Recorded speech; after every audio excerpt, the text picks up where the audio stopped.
నమస్కారం. పుణ్యక్షేత్రం కార్యక్రమానికి స్వాగతం.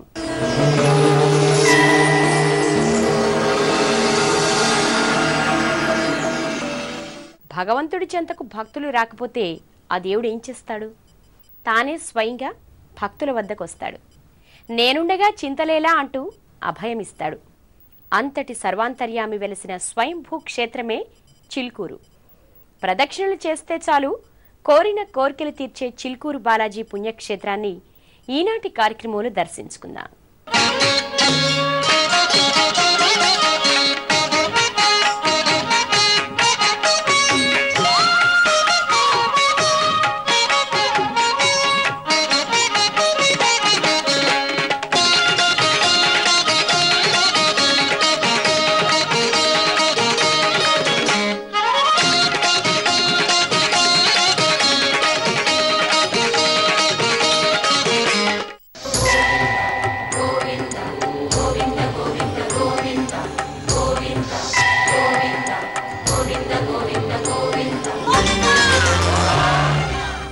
భగవంతుడు ప్రసన్నమయ్యేందుకు యజ్ఞయాగాదులు, వ్రతాలు, పూజలు, దీక్షలు చేస్తూ ఉంటారు భక్తులు. కానీ తనకు అవేమీ అవసరం లేదంటాడు చిల్కూరి బాలాజీ. కేవలం ప్రదక్షిణలు చేసినంతనే కోరిన కోరికలు తీరుస్తానని అంటాడు.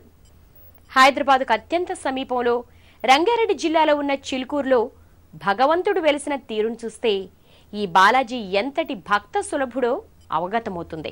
శాంతాకారం భుజగశయనం పద్మనాభం సురేశం విశ్వాధారం గగన సదృశం మేఘవర్ణం శుభాంగం లక్ష్మీకాంతం కమలనయనం యోగి బృధ్యాన గమ్యం వందే విష్ణుం భవభయహరం సర్వలోకైకనాథం. ప్రకృతి రమణీయత, ఆధ్యాత్మిక వాతావరణం నడుమ అలరారుతోంది శ్రీనివాసుడు వెలసిన మహిమాన్విత చిలుకూరు క్షేత్రం. ఆర్తజన రక్షకుడైన వెంకటేశ్వరుడు స్వయంభూగా వెలసిన దివ్యధామం ఈ చిలుకూరు. రాష్ట్ర రాజధాని హైదరాబాద్కు 25 కిలోమీటర్ల దూరంలో వికారాబాద్ మార్గంలో వెలసిన భూలోక వైకుంఠం ఇది. మెహదీపట్నం మార్గం మీదుగా చిల్కూరు వెళ్లే భక్తులకు స్వామివారి సుందరమైన స్వాగత ద్వారం దర్శనమిస్తుంది. శ్రీదేవి భూదేవి సమేతుడైన వెంకటేశ్వరుడితో పాటు విఘ్నేశ్వరుడు, గరుడాళ్వార్, హనుమంతుడు దర్శనమిస్తారు.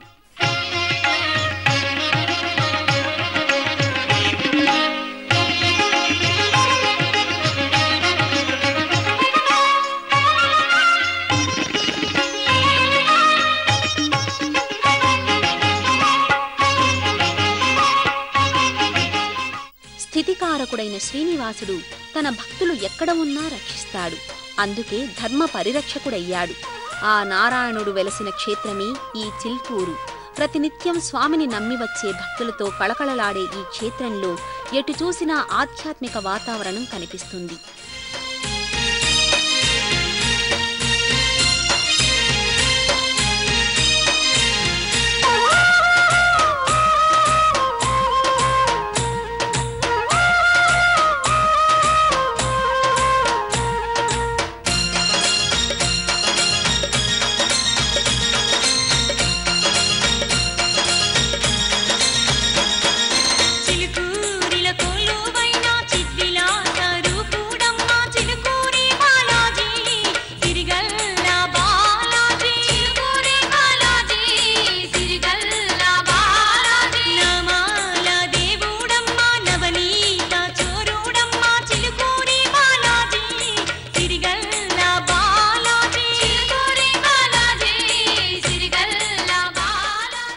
భక్తుల కోసం స్వయంభూగా స్వామి వెలిసిన గాథ ఆద్యంతం ఆసక్తికరం.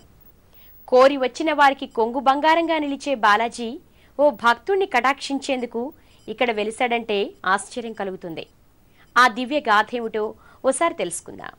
చిల్కూరులో బాలాజీ వెలసిన తీరును పరిశీలిస్తే స్వామి ఎంతటి భక్త సులభుడో ఇట్టే అవగతమవుతుంది. ఒకనాటి చిల్కూరు అభయారణ్యంతో కూడిన ఓ చిన్న కుగ్రామం. ఈ గ్రామంలో నివసించిన గున్నాల మాధవరెడ్డి తిరుమల వెంకటేశుని భక్తుడు. తన పొలంలో పండిన ధాన్యంలో కొంత భాగాన్ని ప్రతి ఏడాది స్వామివారికి సమర్పించేందుకు కాలినడకన తిరుమల క్షేత్రానికి వెళ్లేవాడు. కాల ప్రవాహంలో మాధవరెడ్డికి వయసు మీద పడింది. వృద్ధాప్యం కారణంగా శరీరం సహకరించకపోవడంతో తాను తిరుమలకు వెళ్లలేనేమో అని చింతించాడు. ఆ చింతతోనే మంచం పట్టాడు. స్వామివారిని సేవించే భాగ్యం ఎలా కలుగుతుందా అని మథనపడ్డాడు. అంతటా స్వామి ఓ తెల్లవారుఝామున గున్నాల మాధవరెడ్డికి కలలో కనిపించి, నేను ఇక్కడే వెలిశాను. ఇక్కడికి దక్షిణంగా ఉన్న అటవీ ప్రాంతంలో ఓ పుట్ట ఉంది. ఆ పుట్టలో నుంచి నన్ను వెలికి తీసి పూజించు అంటూ స్వప్న సాక్షాత్కారం ద్వారా ఆశీర్వదించాడు. అంతటా ఆ మహాభక్తుడు స్వామి చెప్పిన ప్రదేశానికి చేరుకుని పుట్టను గుర్తించాడు. పుట్టలో ఉన్న ప్రతిమను వెలికి తీసేందుకు గుణపంతో మోదగా ఆశ్చర్యంగా పుట్ట నుంచి రుధిరం కారింది. అంతటా ఆకాశవాణి వినిపించింది. పుట్టకు క్షీరాభిషేకం చెయ్యమని ఆజ్ఞాపించింది. ఆ భక్తుడు భక్తి శ్రద్ధలతో పుట్టకు క్షీరాభిషేకం చేయగా శ్రీదేవి భూదేవి సహితుడైన బాలాజీ ఏకశిలారూపుడై దర్శనమిచ్చాడు. దేవుడు బాలాజీ దేవుడు, మా దేవుడు చిలుకూరి పరందాముడు, మా దేవుడు దేవుడు బాలాజీ దేవుడు, మా దేవుడు చిలుకూరి పరందాముడు, మా దేవుడు.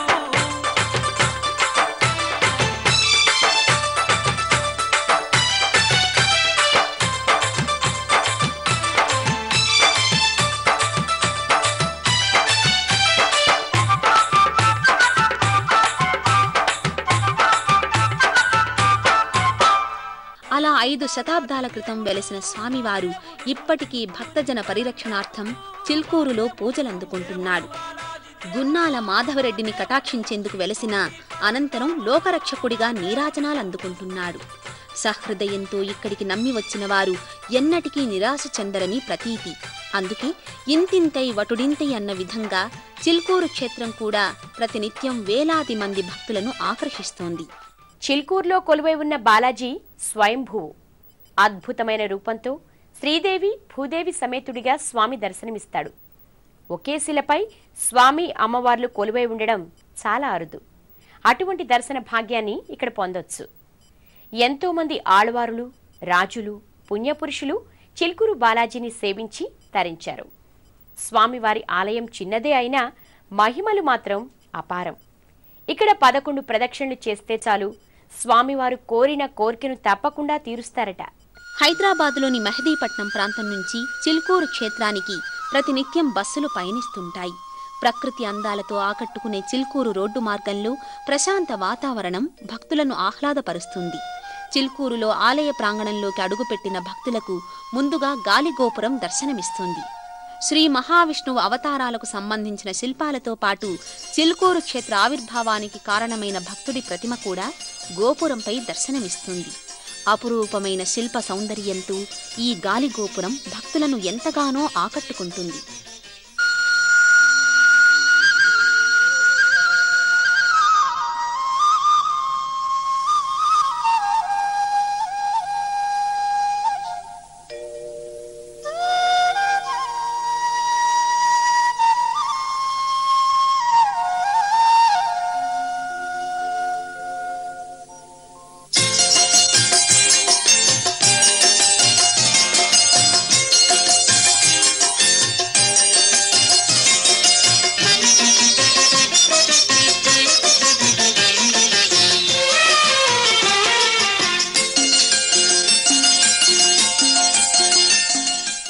ఇక స్వామివారి ప్రధాన ఆలయం కూడా ఓ చిన్న చావడిలా కనిపిస్తుంది. 500 ఏళ్ల నాడు నిర్మించినదే అయినా అతి తక్కువ విస్తీర్ణంతో గర్భాలయం ఉంది. ఈ ఆలయాన్ని అక్కన్న మాదన్న కాలంలో నిర్మించారని ఇక్కడి శాసనాల ద్వారా తెలుస్తోంది. గర్భాలయంపై ఉన్న ప్రధాన గోపురాన్ని భక్తులు ఆలయంలోకి ప్రవేశించగానే దర్శించుకోవచ్చు. గోపురంపై ఉన్న సుదర్శన చక్రం స్వామివారి ప్రతిరూపంగా భక్తులు భావిస్తారు. పంచలోహ కవచంతో ప్రతిష్ఠితమైన ధ్వజస్తంభం మరో ప్రధాన ఆకర్షణ. ఈ చిన్న ఆలయ ప్రాంగణంలోని ప్రతినిత్యం వందలాది మంది భక్తులు ప్రదక్షిణలు చేస్తూ స్వామివారికి తమ మొక్కులు చెల్లించుకుంటూ ఉంటారు.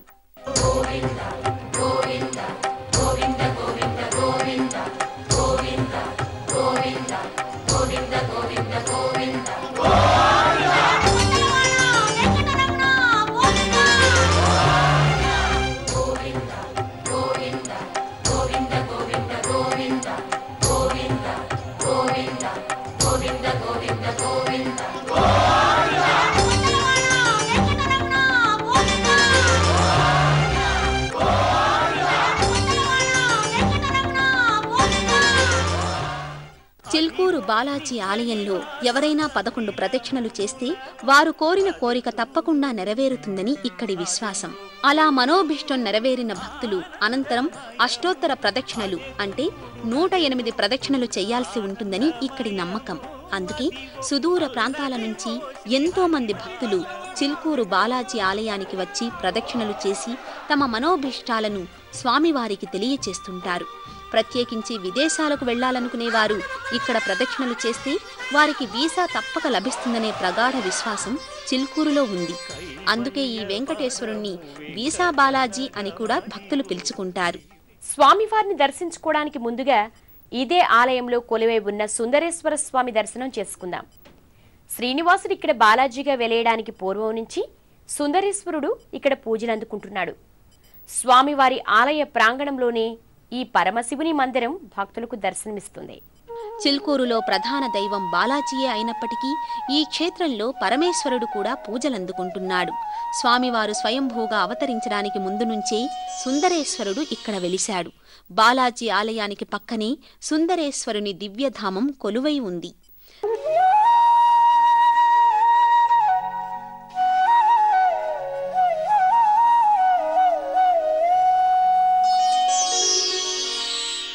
ప్రభుం ప్రాణనాథం విభుం విశ్వనాథం జగన్నాథనాథం సదానందభాజం భవద్భవ్యభూతేశ్వరం భూతనాథం శివం శంకరం శంభుమేశానమీడే గళేరుండమాలం తనౌ సర్పజాలం మహాకాలకాలం గణేశాధిపాలం జటాజూట గంగోత్తరం గైర్విశిష్యం శివం శంకరం శంభుమేశానమీడే. స్వామి సుందరేశ్వరుడుగా వెలియడానికి ఓ పురాణ గాథ ప్రాచుర్యంలో ఉంది. పూర్వం ఓ మహర్షి ఈ ప్రదేశంలో ఘోర తపమాచరించి పరమేశ్వరుణ్ణి ప్రసన్నం చేసుకున్నాడట. స్వామిని ఇక్కడ కొలువై ఉండమని, నమ్మి వచ్చిన భక్తుల మనోవాంఛలు తీర్చమని వరం అడిగాడు. తన కోసం కాకుండా లోక కళ్యాణార్థం మహర్షి అడిగిన వరానికి పార్వతీపతి వెంటనే తథాస్తు అని ఆశీర్వదించాడు. మహర్షికిచ్చిన వరం మేరకు కైలాసవాసుడు ఇక్కడ సుందరేశ్వర లింగరూపధారిగా వెలిశాడు. నాటి నుంచి స్వామికి అనునిత్యం సర్వాలంకారయుక్త పూజలు జరుగుతున్నాయి. పరమేశ్వరుడి కోసం తపమాచరించిన మహర్షి కూడా ఇదే ఆలయ ప్రాంగణంలో ఉన్న వృక్షంలో గుప్త రూపంలో ఉన్నాడని భక్తులు విశ్వసిస్తారు. అందుకే ముందుగా వృక్షానికి తమ కోరికలు విన్నవించి ఆ తరువాతే సుందరేశ్వర స్వామిని దర్శించుకుంటారు. ఈ స్వామికి ప్రతినిత్యం పంచామృత రుద్రాభిషేకాలు, బిల్వార్చనలు, దీపోత్సవాలు నిర్వహిస్తుంటారు. రోజుకో అలంకారంతో సుందరేశ్వర స్వామి దర్శనమివ్వడం మరో విశేషం.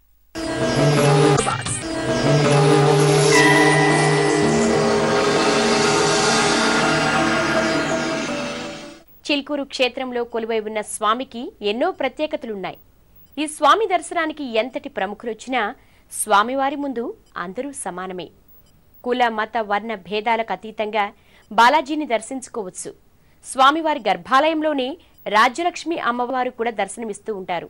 వైకుంఠానికి ప్రతిరూపమైన ఓ చిన్న మందిరంలో స్వామివారు కొలువై ఉన్నారు.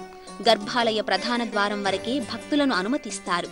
ఉషఃకాలంలో మాత్రం స్వామివారిని అత్యంత సమీపంగా దర్శించుకోవచ్చు. గర్భాలయంలో స్వామివారి మూల విరాట్టుతో పాటు ఆళ్వార్ల విగ్రహాలు కూడా దర్శనమిస్తాయి. ప్రధాన ఆలయంలో శ్రీదేవి భూదేవి సమేతంగా శంఖు చక్రధారి అయి వరద అభయహస్తాలతో స్వామివారు సాక్షాత్కరిస్తారు.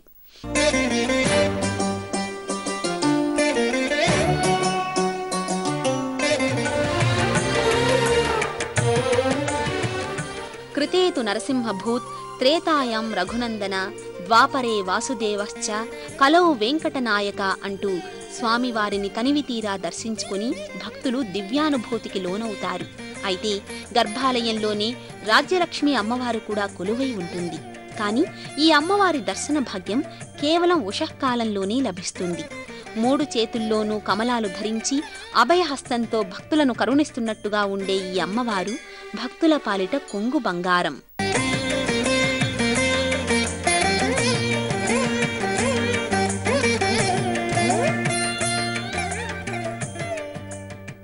అయితే రాజ్యలక్ష్మి అమ్మవారు స్వయం వ్యక్త మూర్తి కాదు. ఈ అమ్మవారికి ఓ విశేషమైన చరిత్ర ఉంది. 1963లో భారతావనిపై పొరుగు దేశమైన చైనా దండెత్తినప్పుడు భరతమాతకు విజయం చేకూరాలని ఈ అమ్మవారిని భక్తులు ప్రార్థించారు. భక్తులు కోరుకున్న విధంగానే నాటి యుద్ధంలో భారత్ విజయం సాధించింది. రాజ్యాన్ని రక్షించిన అమ్మవారు కనుక ఈమె రాజ్యలక్ష్మి అయ్యింది.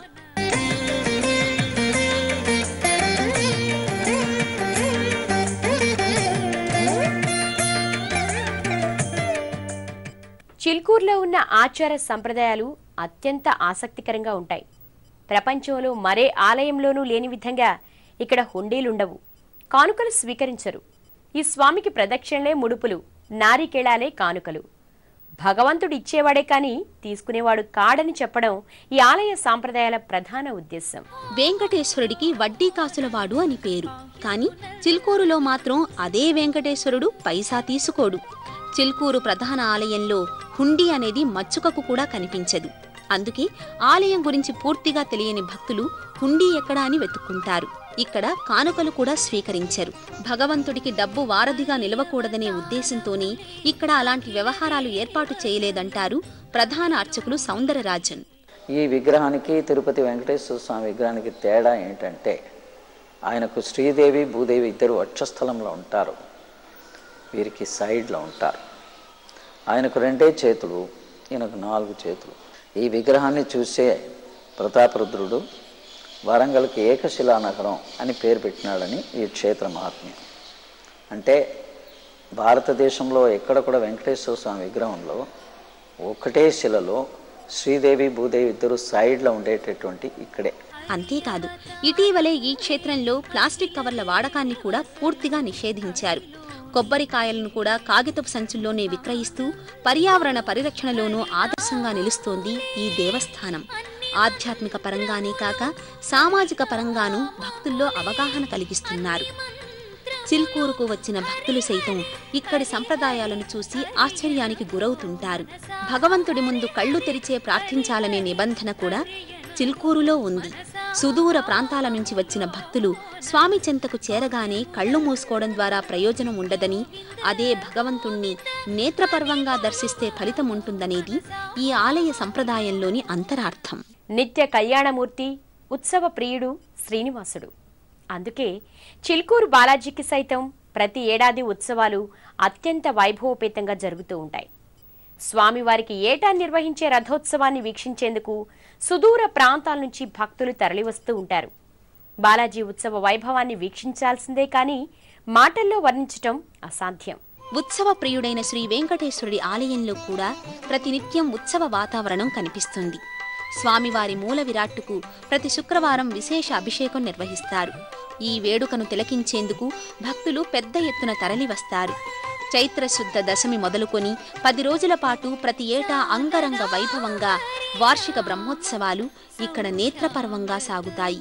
ధ్వజారోహణంతో మొదలయ్యే ఉత్సవాలలో స్వామివారు వివిధ వాహనాలపై చిల్కూరు తిరువీధుల్లో ఊరేగుతారు. ఈ బ్రహ్మోత్సవాలలోనే కళ్యాణోత్సవాన్ని కూడా నిర్వహిస్తారు.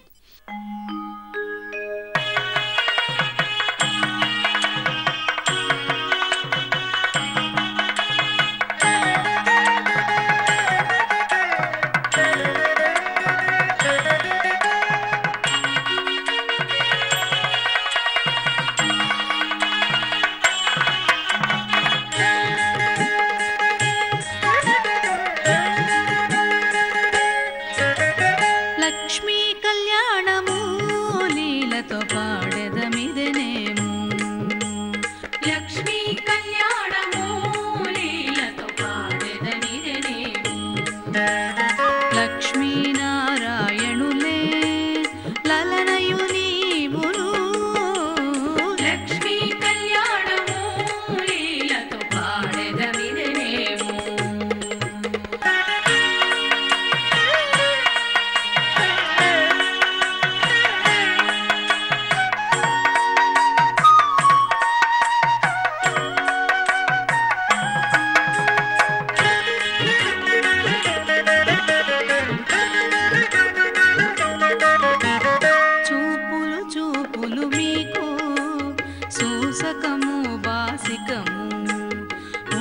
చన్ను గొప్పలివే బోధగుండలు.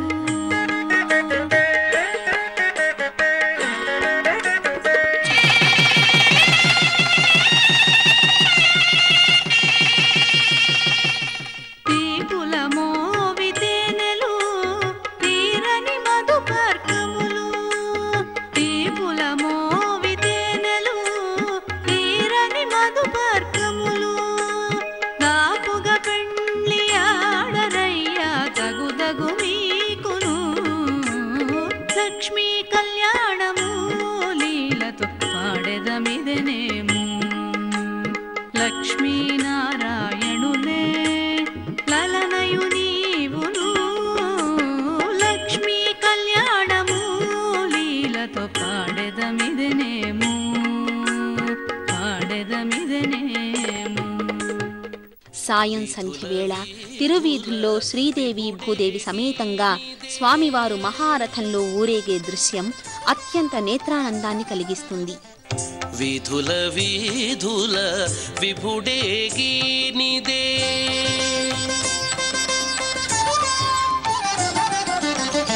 వీధుల వీధుల విభుడేగినిదే మోదము తోడుత మొక్కరో జనులు. వీధుల వీధుల విభుడేగినిదే ఆ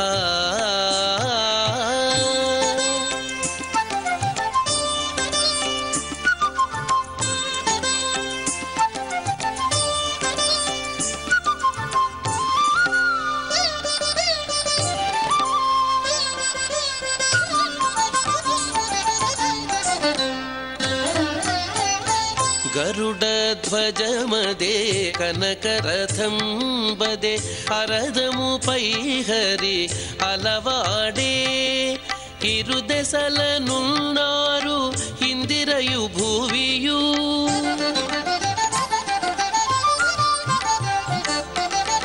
ఇరుదెసలనున్నారు ఇందిరయు భూవియు. పరగ పగ్గములు పట్టరో జనులు.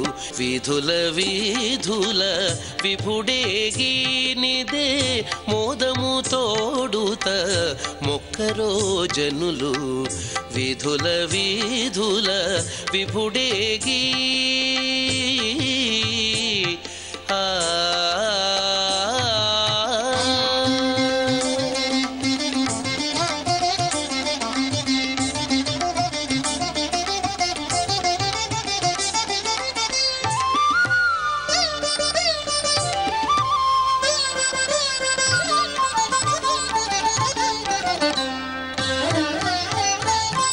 ఆడేరదివో అచ్చరలెల్లరు.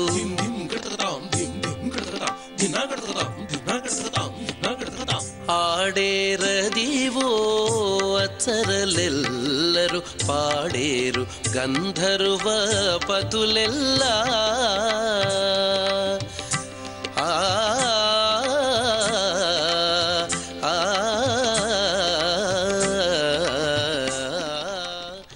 చక్రస్నానం కూడా ఇక్కడ సంప్రదాయబద్ధంగా నిర్వహిస్తారు. బ్రహ్మోత్సవాలు ఏడాదికొక్కమారే జరిగినా చిల్కూరులో మాత్రం ప్రతినిత్యం ఉత్సవ శోభతో అలరారుతూ ఉంటుంది. అందుకే ఇది భూలోక వైకుంఠమయ్యింది.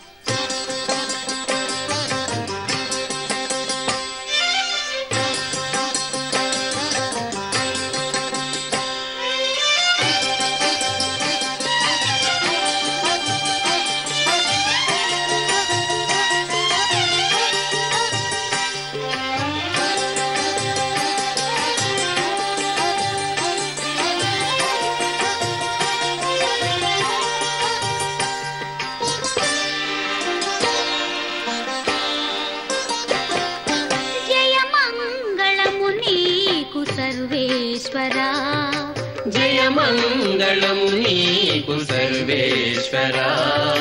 జయ మంగళము నీకు జలజవాసినికి. జయ మంగళము నీకు సర్వేశ్వరా. జయ మంగళము నీకు జలజవాసినికి.